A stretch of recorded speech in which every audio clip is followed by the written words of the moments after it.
I have, for this year's Bum Steer Roast, we got a number of songs and we got some record packages to help you play them. So I wanted to start out with a poem. This poem is dedicated to Dan Kirchner, who will understand why in less than 2 minutes. You may recall on Notice L not too long ago there was a little discussion about programming languages, and since I get the microphone, I'm right.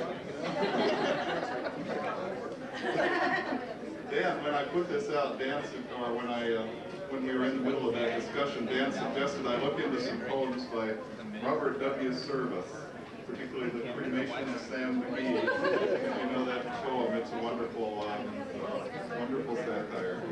But this one is based on that rhyme scheme and that sort of general idea, so I hope some of the programmers at least may enjoy this one. All but Dan. If you carefully scan through the programmer's plans, you will find they all fit in a range. From the warm-hearted but psychopathical nut, the only slightly strange.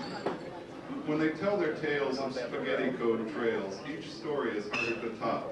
But the most absurd that I ever have heard was my work in a COBOL shop. It's a little bit long. Back in '92, just for something to do, I worked for the DOD.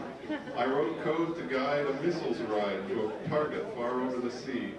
Pay was good, and I understood that advancement lay ahead.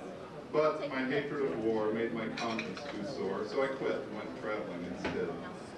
I traveled for weeks, seeing beautiful peaks and crossing through bountiful plains. I'd vary my travel from roadways of gravel to freeways of numerous lanes.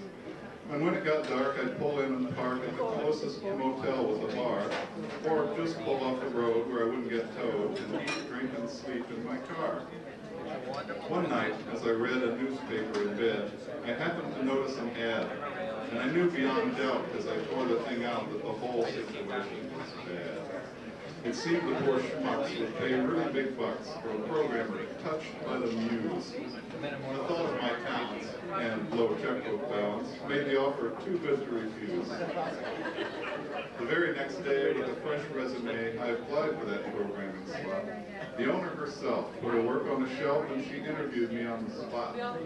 I thought she would try to downplay or deny the dilemma I knew she was in. But that lady was great. She told it all straight and then asked me when I could begin. My assignment was clear. In the course of 1 year, I must write the whole system from scratch, with whistles and bells, and no downtime spells, and components both online and batch. The system must run each thing under the sun: accounting, new product design, MIS, personnel, sales tracking, and well, everything they could possibly define. They had a machine quite the fastest I'd seen, all loaded with software. But for no cause I knew, within me there grew inescapable feelings of dread. My project began with a top-level scan of compilers. There only were 2, and it certainly looked like my poor goose was cooked. They were COBOL and RPG-2. Even way back in school, I thought COBOL uncool. Its supporters, I thought, were deranged. Now, despite all the years, I confronted all my fears when I found out that nothing had changed. But with 12 months to go, I was eager to show I could overcome every scenario. And I said with a smirk as I got down to work, I'll be finished with 2 months to spare. First I planned, designed, then reviewed and refined until the system was ready to code. But to do what I planned with just COBOL at hand was like kicking a whale down the road. 10 months came and went, but I scarce made a dent, for that language from hell was so weak. It was just as absurd as the thought of a bird carving Rushmore with only its beak. It at last became clear. My deadline was so near there was no way I'd get the thing done. So I packed for the beach, peeled out with a screech just to burn up my cares in the sun. Then on my return, with a horrible burn, an idea found its way to my brain. Though my burns seemed to be be pretty near third degree, it made me forget all the pain.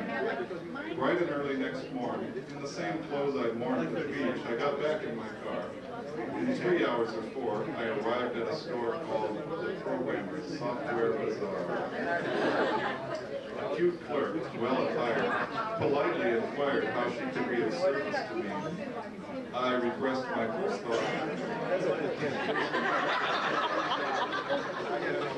and explained what I sought. I wanted a compiler for C. The transaction was made, and I drove, I'm afraid, a bit over the advertised max. I went right into work, shopping only to purchase some fresh coffee and pick up some snacks. While the disk was still loading, I started my coding and kept at it with barely a lapse for 4 weeks with no break, at a pace that would make that obnoxious toy bunny crash. Then one morning my boss, looking ever so cross, said, "You've only got 1 month to go. You promised the moon. I don't think it's too soon to expect you to have something to show." I looked up and I smiled like a guilty young child with a cookie jar clutched in his hand. But I kept a calm voice as I said to her, "Joyce, your wish is my very command." Well, to shorten the tale, which has grown a bit stale, the system was totally done. It performed every task they could possibly ask, plus some stuff I'd added for fun.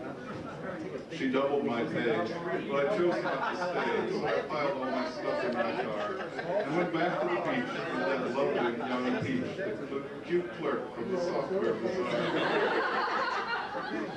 If you carefully scan through the programmer's plan, you will find they all fit in a range, from the warm-hearted but psychopathical nut to the only slightly strange. When they tell their tales of spaghetti code trails, each story is harder to top. But the most absurd that I ever heard was my work in a COBOL shop.